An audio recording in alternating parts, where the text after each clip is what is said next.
Chapter 1. The Funeral. The 5th of December, 2017.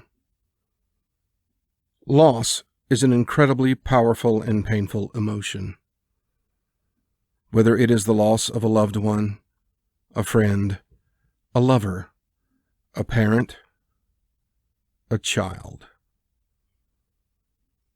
Margaret stands looking into the space that occupies a couple of inches ahead of her.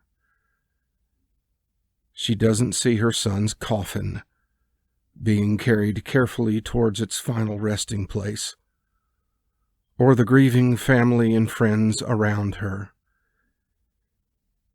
She's replaying for the 1,000th time that last moment, the last moment they embraced.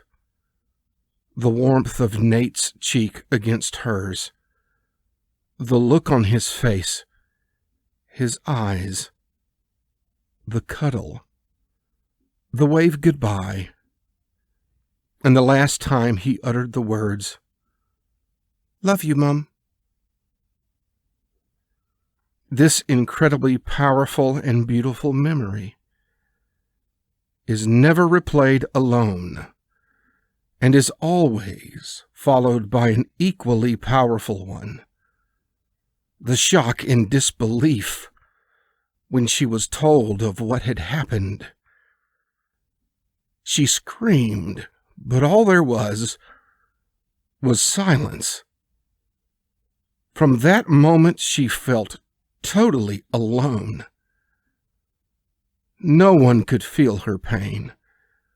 No one could understand this emotion, this pain, this loss was hers alone, and the only cure was gone, disappeared forever. The strength and support that she had relied on in the past was fractured, also reeling from the loss of Nathan. To think that she actually ran into that room where Nathan laid, wanting it so desperately not to be her baby. She held his body so tight, hoping that her beating heart, the beating heart of his mother, would somehow bring him back to life.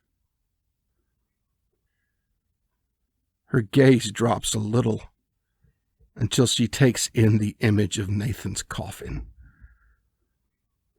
A chord deep within her is struck, and it resonates from her heart, gradually consuming her whole body. For the briefest of moments, she loses her composure and begins to sway as if about to faint. Hands from all sides gently steady her. Margaret is flanked by her mother to the right and father to the left. Just behind her is her closest friend, John Wallace. His hands are on her waist. The 2 weeks leading to this day have seemed to merge into one bleak, continuous moment. No day or night, just gray. The day has already been long and exhausting, full of tears, anger, and uncontrollable sorrow. A young girl stands alone on the small platform in front of Nate's coffin. Her nerves are compounded by the looks on the grief-stricken faces. Her name is Callie. She is 9 and was one of Nate's closest friends. The packed room falls silent. Callie begins to recite a poem that she had written for her friend. Why, Nate was our friend. He always listened. He was always kind. He was never afraid to speak his mind.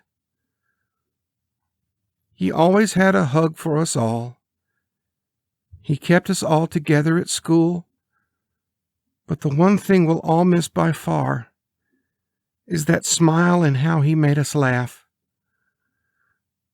We miss you, Nate, and I feel so sad. This incredible young girl had the courage to bare her heart in front of the grieving audience, and for the first time moved everybody to look out from their own grief to others around them. This beautiful, simple poem galvanized the gathered. This poem, this moment, was the first step back.